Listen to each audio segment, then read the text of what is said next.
The CBS Radio Mystery Theater presents...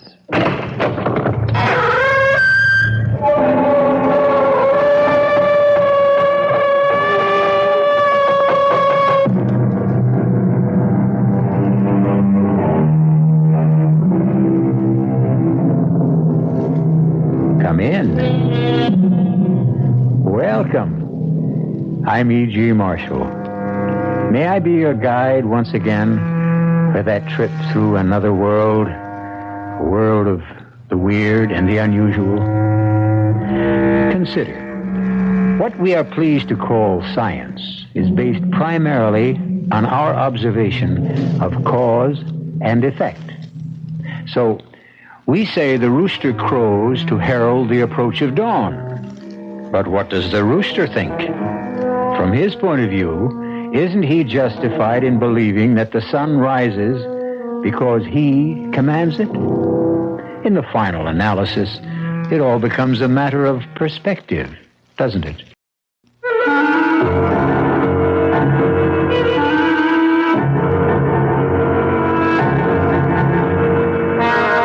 Our mystery drama, The Deadliest Favor, was written especially for the Mystery Theater by Sam Dan and stars Norman Rose and Marion Seldes. I'll be back shortly with Act One.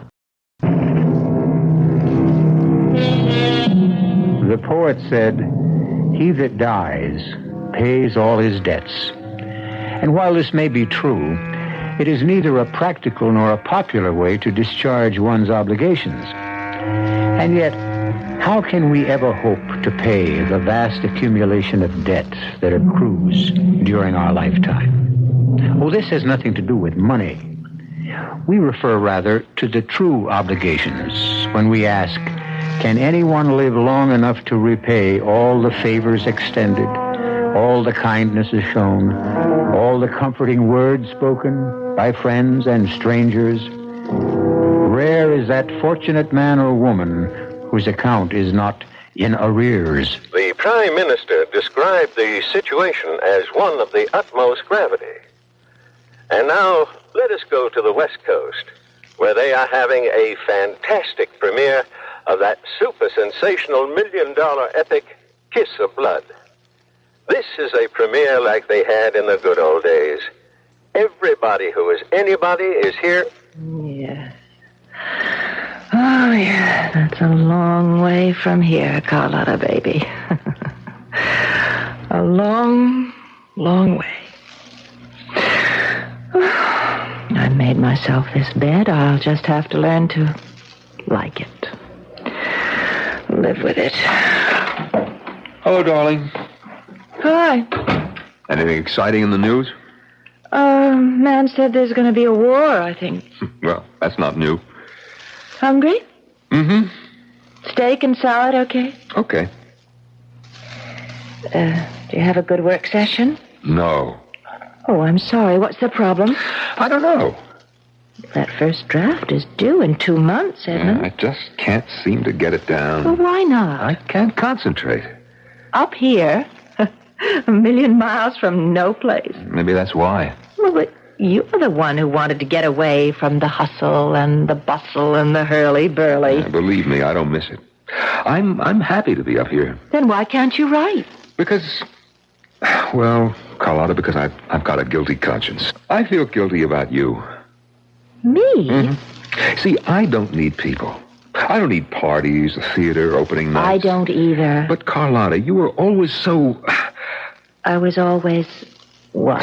Always in the middle of it, in the middle of a whole world of excitement and glamour. No, darling. I wasn't in the middle of it. I was on the fringes. I was merely one of 2,470,000 aspiring young actresses. And that's just 1 year's crop. Yeah, but I have a feeling it must be so dull for you up here. Dull? I can read, I can paint. And I get the feeling that I'm dull, too. Edmund. No, dear, let me say this. I'm just a writer. Just a writer. You're the best, And I'm not even the kind of writer who gets his name in the paper. Well, not the part of the paper anybody bothers to read. Oh, darling, you mustn't run yourself down. My book, my latest book, what is it concerned with? You said you'd explain it to me. Well, in this book, I explore the pupal and the larval stages in the development of the caddis fly. Oh. Exactly. Oh. Oh, but I'm sure it must be very interesting. Really? To whom? Well, to those people who would be interested. Mm-hmm. Well, you find it exciting, don't you? Well, yes, because it is exciting. You see, Carlotta, the caddis fly encloses himself in what he thinks is a golden protective sheath. But in reality, it's his coffin. Ah, that sounds good. And the fish that prey upon him, they also meet their doom. That sounds even better. Because the fish, in their turn, are eaten by other predators. Well, you got plenty of action. And listen, the largest and most powerful predator is man. Consider how we, in our turn, are eaten, not by stronger carnivorous, but by our own artificially induced anxieties and tensions. But that sounds great. Yeah. But it's not the kind of thing that'll head a bestseller list or get me on the talk shows. Is that what you want? No, but... But what? Well, I have an idea it's what you would want. Edmund, I'm happy. I'm very happy. I've got you, and you're everything I could wish for. Come in. Oh, Sheriff. Afternoon, Mr. Churchill. Miss Churchill? Well, you're just in time for dinner, Sheriff. Well, thank you both very kindly, but I happen to be here in line of duty. Oh, you mean there's a possibility you may have to arrest me or Mr. Churchill? Or maybe both of us. No, I don't think so. Well, what can we do for you, Sheriff? Well, now, Mr. Churchill, it's about an old friend of yours named Mike Perry. Mike Perry? The Mike Perry? Killer Mike Perry. He's a friend of yours, Edmund? That's what we've been told. Well, you learn something every day. After all these years, they finally did catch up with Killer Mike. They got him on a charge that can stick. And what does he go ahead and do? Smooth as you please, he just busts his way out of jail. And he's here? He's up here? Well, no, he probably ain't up here. Well, then why are you... The big city cops and the federals, they went and compiled this list of all his friends. You were one of his friends, Edmund. Well, 20 years ago, we went to school together. And that's what I mean. We've got to run down those leads. You seen him around here, Mr. Churchill? Oh, no, Sheriff. If you do, you'll get in touch. Certainly. Well, I just done my day's work. Drive 20 miles up to see the Churchills. Ask my 2 questions, and now drive 20 miles back to town. Well, I'm sorry I bothered you, folks. That's quite all right. Oh, drop in again anytime. Well, goodbye now, and have a nice evening. Oh, are you going to take part in the annual fly casting contest a week from Saturday, Mr. Churchill? You couldn't keep him away. Well, I almost won last year, remember? Well, Frank Miller over at the motel asked me to remind you. You haven't sent in your entry fee. It's got to be paid by tomorrow. Oh, right. Thank you. I'm not going to be disqualified on a technicality. Would you take the money to him, Sheriff? Oh, sure thing. Darling, do you have $5? Mm-hmm. It's gone up to 10 this year. We have twice as many prizes. Oh, well, here you are, Sheriff. Right. Well, let me know if you hear anything or see anything. Good night. Good night. Edmund? This gang leader? This Mike Perry? How could he possibly have been a friend of yours? Well, we were roommates in college. No. He's an educated man, Carlotta. Then how could he... Rob? Kill? I don't know. And how could you associate with a gangster? Well, he wasn't a gangster in those days. Actually, he was a history major. Darling, do you know something? If this were a movie, that door would open right now. And he'd storm in here with a gun in his hand. No, he wouldn't do that. He'd knock on the door, and he'd politely ask permission to come in. And he'd say to me, "Well, Eddie, I'm here to collect." Collect? What? The debt I owe him. What? What do you owe him? Well, it's hard to say, Carlotta, on the face of it. I owe him $3,000. $3,000? $3,000 can mean a little or a lot. Depends on the situation. To me, it once meant life itself. But you never told me. It was tuition and living expenses for my senior year. There would be a job waiting for me in June. A job in research. Job I dreamed about. But I would need the degree. Well, my uncle, who was executor of my father's estate, gambled away the money. And are you about to tell me that Mike Perry gave you the $3,000? Yes. Where'd he get the money? He robbed a bank. He what? Yeah. He robbed a bank. But he came into my room that day and he said, Eddie, nobody has the right to be that down in the mouth. You look as if you're ready to hang yourself. And I said I was. And he said, kid, tomorrow morning, I'm going to lay that $3,000 right in your hot little hand. And he did. And when I asked him where he got it, he told me. He robbed a bank. And you believed him? Oh, he did. I said to him, how could you? And he said, they got plenty of money. They'll never miss it. But for you, it's the end of the world. And you took that money? I took it because at that time, without that money, it would have been the end of the world for me. But Carlotta, I'll tell you this. I repaid the bank. You did? After I sold my first book. I sent them $3,000 in cash. Anonymously, of course. Oh, well then you don't owe anybody anything. No, that's not true. I'm still indebted to Mike Perry. Well, I'm sure he doesn't need your $3,000. They say he has millions. Well, I don't owe him the money, exactly. You see, what I owe him is a favor. What kind of a favor? I don't know. Whatever he asks. Well, what could he ask of you? Well, when he gave me the money all those years ago, he said, Eddie, one day I'm going to come to you for a favor. Maybe to save my life, the way I just saved yours. And you better be good for it. Well, there isn't anything you can do for him, Edmund. It's all ancient history. It's 20 years. That's so long ago. That's another world. Yes? And so much has happened to both of you. Oh, listen, I'd venture to say he doesn't even remember you. He just can't get used to the idea. What idea? What idea? Edmund, the idea of Mike Perry being a college man and your roommate. When was the last time you saw Mike Perry? When? Or can't you even remember? Oh, yeah, I can remember. The last time I saw Mike Perry was about 30 minutes ago.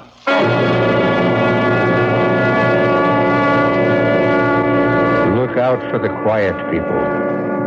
At any rate, Mike Perry, a lord of the underworld, has come to this remote mountain area to collect a debt of 20 years standing. But is Edmund Churchill ready, willing, and able to pay it? I shall return with further news of the principal and interest shortly in Act 2.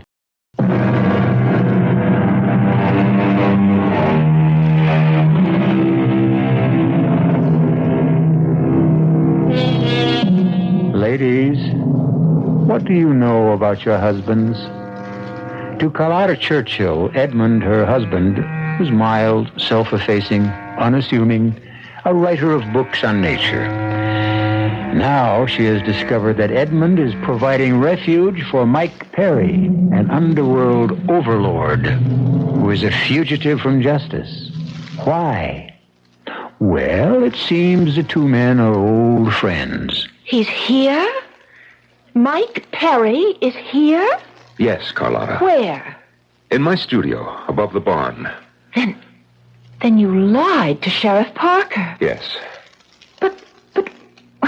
Well, you and I, we're not... We're not what, Carlotta? We're not the kind of people who assist gangsters, killers. At one time, Mike Perry did me a favor. Now he's calling it in. But the law, Edmund. Yes, I've thought about it, and, well, sometimes you just have to. It's wrong. It's wrong. It's not the point. Are you telling me that we are going to shelter this murderer? I'm telling you I have no alternative as a man of honor. Honor? What has honor got to do with this hoodlum? How can you pervert the word honor? Honor is a personal thing, Carlotta. He's come here to to destroy you. But I owe a debt to the roommate I had in my senior year. Now, please, Carlotta, try to understand. I hope it's okay to come in. Oh, yeah, sure. Sure, Mike, come in. Carlotta, this is Mike Perry, very old friend. How do you do, Carlotta? Well, I must say, Eddie, your taste has improved since we were undergraduates. Mr. Perry, my husband is under the misguided impression that he is somehow obligated to you. That's his affair. If I had my way, I would call the police. You would? Why? You stand for everything I find evil, vicious, and depraved in our society. Well, surely not everything. Well, darling, why don't I help you with dinner, huh? I'm particular with whom I break bread. If you care to feed Mr. Perry, you'll find something in the refrigerator. Meanwhile, you'll excuse me, I have a headache.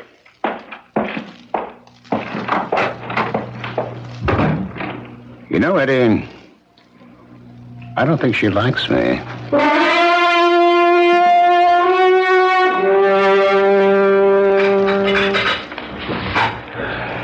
Good morning, dear. I prepared breakfast. Just coffee for me. Where's the gangster chieftain? I put him in the spare room. Carlotta. Yes? Carlotta, there are certain laws that one does not violate. The law of hospitality. And it doesn't matter who a man is or what he does if he's a guest under your roof. He's a guest under your roof, Edmund, not mine. Good morning. Morning. Did you sleep well, Mike? I always sleep well. Oh, one might think you have a clear conscience. Like some breakfast? Well, I can help myself, thank you. Oh, I've been up for hours. I did some pages. Now I'll cast a few flies, sharpen up for the tournament, and maybe catch a few rainbows for lunch. I'll see you both later. Well, alone at last. If you'll excuse me, Mr. Perry. Oh, no, don't go. If my presence is so distasteful, I'll leave the table and have breakfast later. Thank you. Tell me, Carlotta, why do you hate me? You flatter yourself. I have contempt for what you are, but hate, that's too important an emotion to squander. Well, I'll say this for you. You don't squander it. You invested very carefully. You lowered the boom on me last night. You said I was everything vile and evil and depraved. It's true. Well, it's immaterial. Those are only words, but I saw something that you didn't see when you said that about What do me. you think you saw? The flush in your cheeks, the fire in your eyes. Well, of course. I was angry. Yes, I know. But show me a person who really hates something or someone. I'll tell you why. They hate because they're afraid. Afraid of what? Of themselves. They instinctively know. They're fascinated by that something or that someone. Are you saying that I'm fascinated by you? Aren't you? No, don't answer that right now. Because you're probably not aware of it. Just yet. Hello? Morning, Miss Churchill. Oh, good morning, Sheriff. Mr. Churchill about? He's fishing. Is it important? Well, just tell him I gave Frank Miller his entry fee, and he's all set for the contest. Yes, I'll tell him. Oh, is there any news about the escaped gangster? Not a whisper. Although they do think he may be headed toward this part of the country. Oh? When it comes to hiding out, this is as good a place as any, and better than most. Keep an eye peeled, will you, Miss Churchill? Well, of course. Bye now. Goodbye.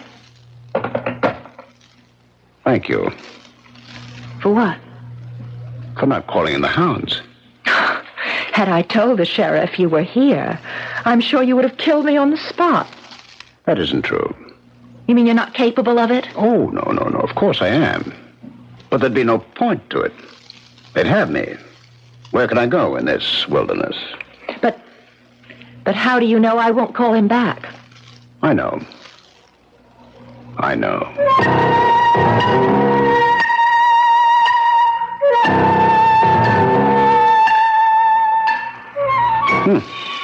You've got a good highlight on the cliffside there. And your shadows are remarkable. What are you... What am I doing here? Well, I thought I'd take a walk. You're not a bad painter. What would you know about it? Oh, I'm quite a patron of the arts. Haven't you heard? Oh, I can imagine. No. People like the Medicis and the Borgias, they robbed and they killed. Yet they practically financed the Renaissance. You know, you have delusions of grandeur. Why did you quit? Quit what?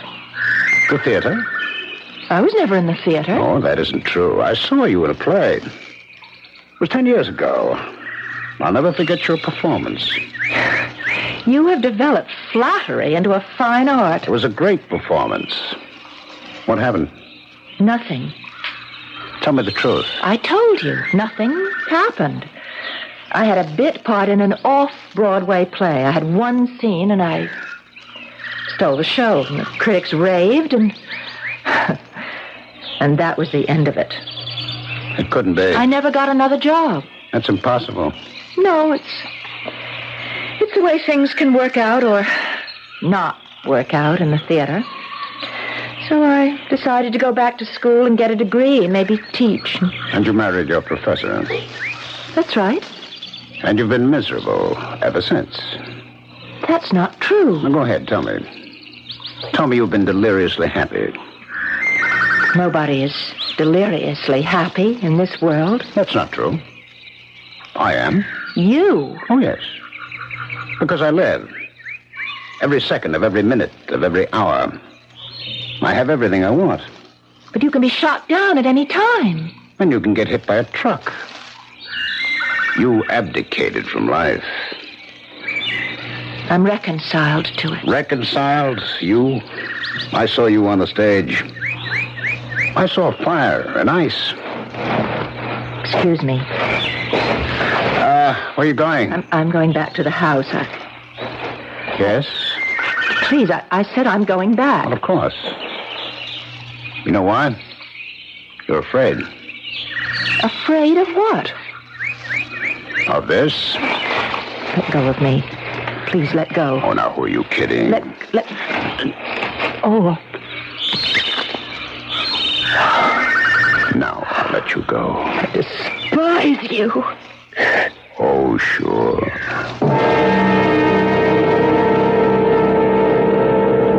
And now for the news headlines. There is still no word on the whereabouts of Mike Perry, who escaped from federal custody in New York last Monday. It's believed he may be headed west. Little Dolly Prescott, the teenage sex queen, is suing... Not so good. Oh, they'll never think to look here, Eddie. You can't tell. Look, don't walk around in the open. They may be patrolling in helicopters. And how long shall we be honored with your company, Mr. Perry? Darling, Mike is welcome to stay as long as he likes. Well, until the heat's off. I see. You know, Mike, I don't believe it. What? Well, everything I read in the papers. You should always believe what you read in the papers, even if it isn't true. You never killed anybody. No one could ever prove I did. You are the same guy I went to school with. Sure? I mean it. Well, I don't know what's gotten into me, but I'm writing again. 26 pages yesterday, and 9 this morning already, and I'm going to get back to that typewriter. Will you both excuse me? Oh, sure. You know how it is when you're hot. See you good people at cocktail time. Well, I'll have to get out of here. Where will you go? Well, don't tell me you care. You know, I have an idea. There's going to be some heat here. It's time to make a move. The big one. Well, I'm prepared for it. I got the place all set up. There's only one thing missing. You know what that is? I'm not interested. Well, you should be. It concerns you. Listen, Mr. Perry, get this straight. Nothing you do concerns me. You're coming with me. Where? I caught you. Your instinctive reaction was not to say no, but where? We're leaving the country. What makes you think... I want you. And I get what I want. It's that simple.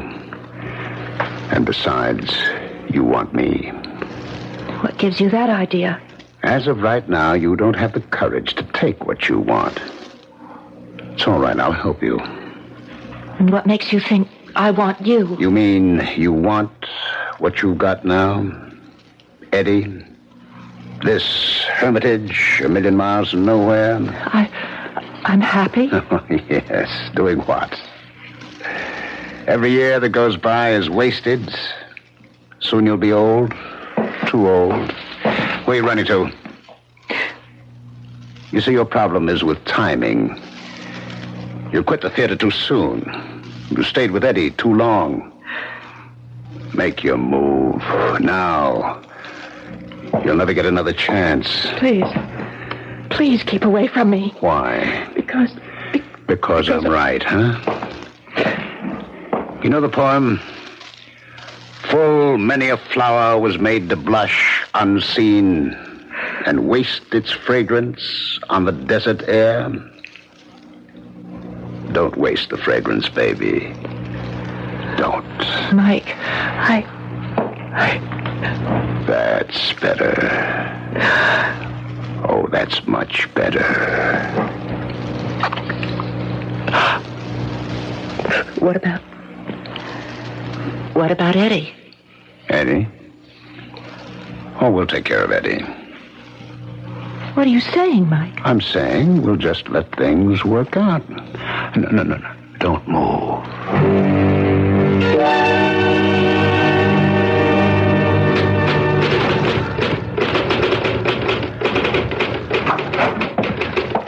Edmund. Shh. Let me just finish this paragraph. I know just how I want to say this, and if I stop, Carlotta! What did you do? I want you to listen to me. You could have torn that paper. Edmund, please, I beg of you. Pick up that phone right now. Why? Do it. All right. Now, when the operator comes on, ask her to give you the sheriff's office and tell Sheriff Parker that Mike Perry is here. Carlotta, how can you ask me? I won't ask you again. I should hope not. I won't have the strength. You know, I don't understand you at all. Please call, please, before it's too late. Too late for what? Too late for what? Nothing. Nothing. You mean you became so excited over nothing? I tried. Oh, Edmund, I tried. Whatever happens, at least I did try.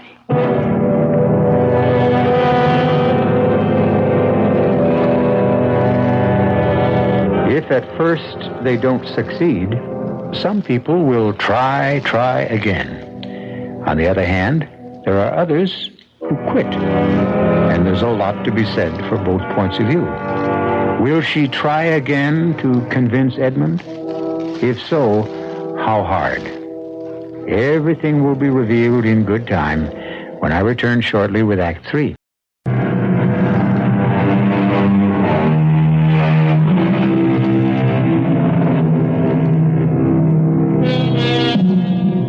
Friendship can form the strangest pairs. And one of these is Edmund Churchill, a writer of nature books, and Mike Perry, a notorious gangster.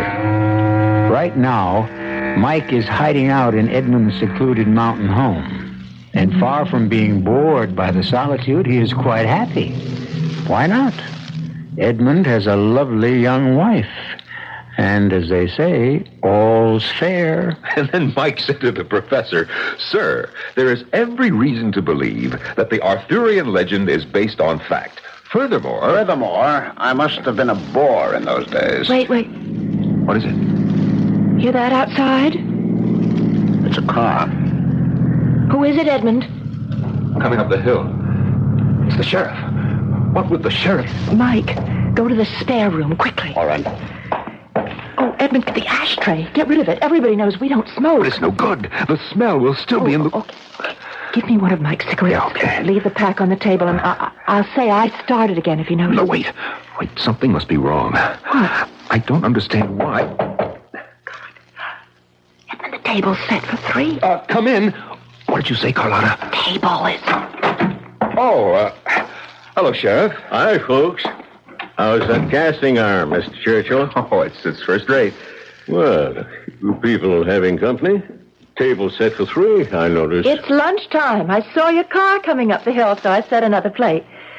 Join us? Don't mind if I do. That platter of roast beef looks great.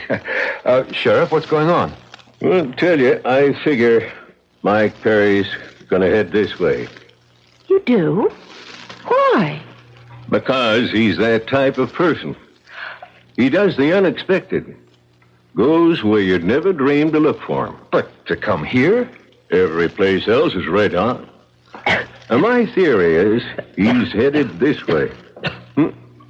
Well, I see you started smoking again.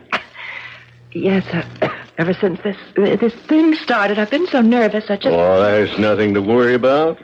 Well, we're not worried. It's just... We're going to patrol this whole area on 14 cars by helicopter. We'll get him. That is, if your hunch is correct. Well, I got a feeling. There's more than a hunch. It's based on a pretty fair analysis of all the known factors.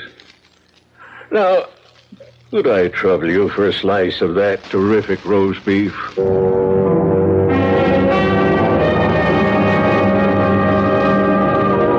Morning, Carlotta. You slept late. Where's Eddie? Oh, fishing. That's become a big thing with him.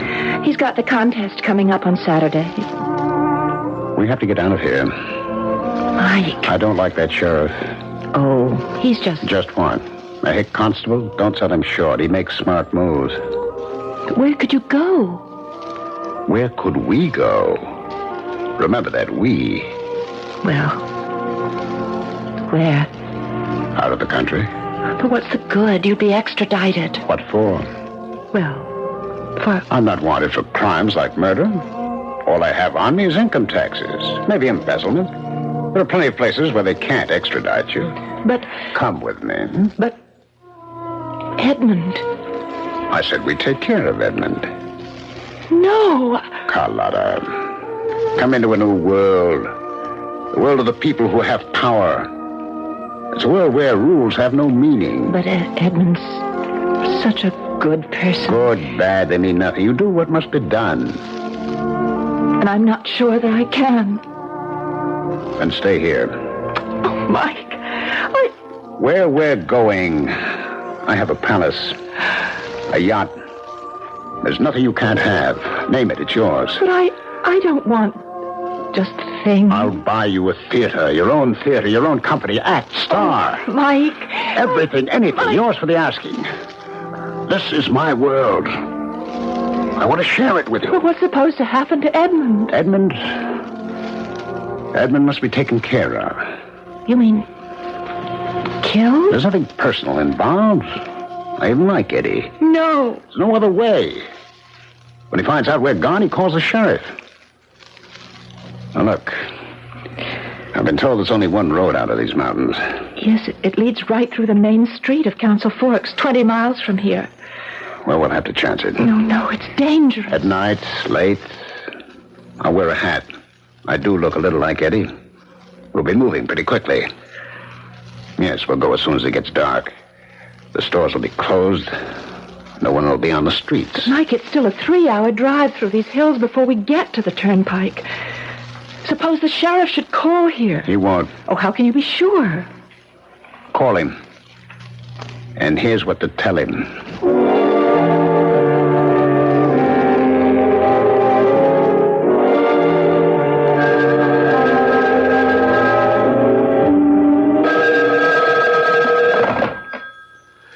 Sheriff Parker speaking. Oh, Sheriff, I just called to tell you we're leaving. Leaving? When? This evening, we received a call from Mr. Churchill's agent. He has to be in Hollywood by tomorrow afternoon. Will we be seeing him on the screen? Well, you'll be seeing characters from his book. Well, good luck. And we won't be back for, well, I don't know how long. Well, maybe it's for the best. Might have been dangerous if that gangster fella showed up. Well, we'll see you when we return. Goodbye, Sheriff. Bye now. Oh, tell Mr. Churchill I'll get back. Miss Churchill? Miss Churchill? Well, I guess she hung up. It doesn't matter. I can catch them when they come through town.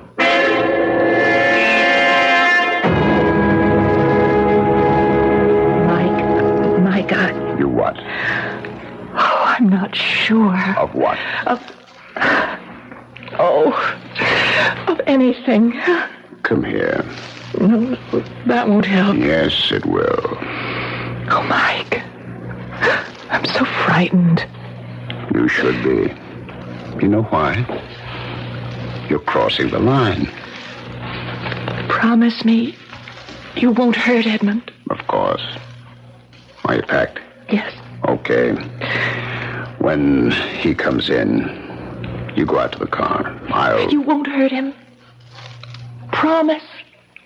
I promise. Well, greetings. Well, just in time for a drink, Eddie. Oh, I'm in great form. Shame you can't come to town with us Saturday and watch the contest. Well, I'll keep amused. Fix you something, darling? Who? Me? Join us?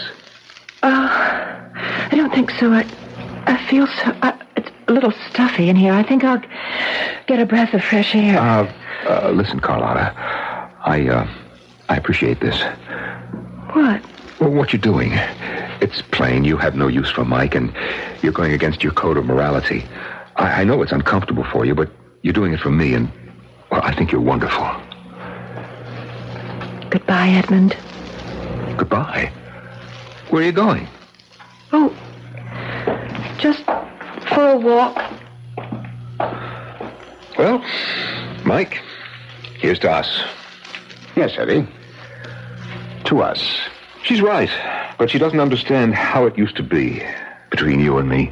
Of course not. But after this is over, we're finished, Mike. We're square. If that's how you want it. It can't be any other way. That's right. It can't be any other way. Mike? Mike, what are you doing with that gun? Well, you see what I'm doing. I'm aiming it. Mike, why? Because I have no choice. As you said, it can't be any other way. Why? I mean, why do you want to kill me? I don't want to kill you, Eddie. I have to. And therefore... Mike, it's me. It's Eddie. If you stand still, Eddie, you won't feel a thing. Mike, no! Mike! You killed him! Yes, I killed him. You promised! I promised I wouldn't hurt him. And I didn't. He died instantly. Oh, no. Oh, I didn't realize. Yes, you did. You did. No, I don't want to go with you. You have to go. You have no choice. You just crossed the line.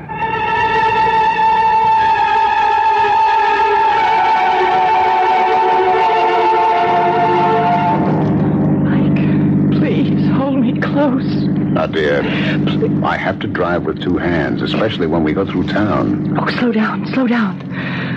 The local cops love to pick up people for speeding. Not much of a town. Well, we chose the right hour. All the stores are closed. People have finished dinner. The movie won't break for at least an hour. I'm so nervous. It's all right.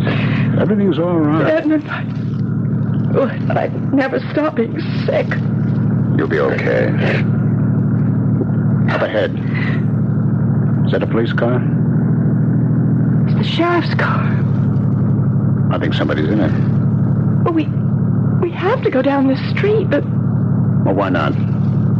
He can't suspect anything. It's dark. He won't recognize me. Look, as we go by, you wave at him. All right. There's nothing to be scared of.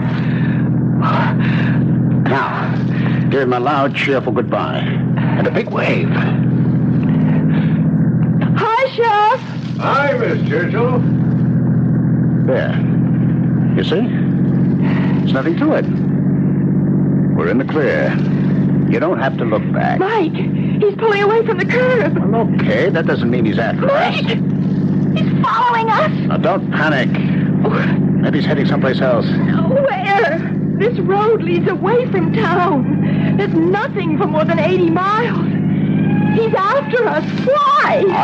I don't know. What do you mean you don't know? You know everything. Shut up. He's after us. Look, he's gaining on us. I'll lose him. He wants us. Oh, Hold the wheel. Hold the wheel steady. Steer. Don't shoot at him. I got a gamble. Yes, No. radio yet. I can stop No, it. don't. Steer to the right. No. Hold the car steady. They're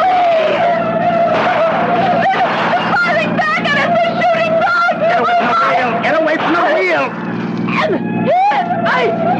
Move away.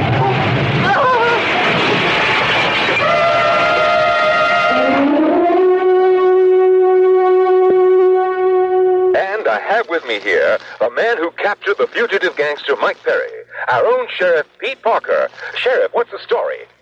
I didn't know anything. I saw them drive by in the car, and I thought it was Mr. Churchill with her. And since he was not going to be here for the fly casting tournament on Saturday, I wanted to give him back his entry fee. After all, it was $10, and that don't grow on trees, you know.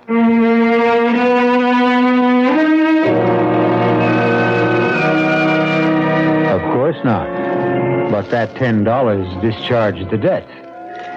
And while we don't know who did win that fishing contest the following day, the grand winner should be Sheriff Parker, who caught the biggest fish of all the night before. We're going to catch you for some more Mystery Theater when I return in a few moments.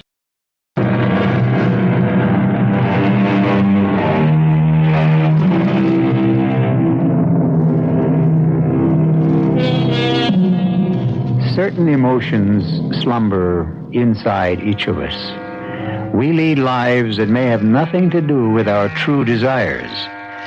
And then one day, a Mike Perry can arrive to awaken a Carlotta Churchill. Well, we certainly hope there are no Carlottas among our listeners.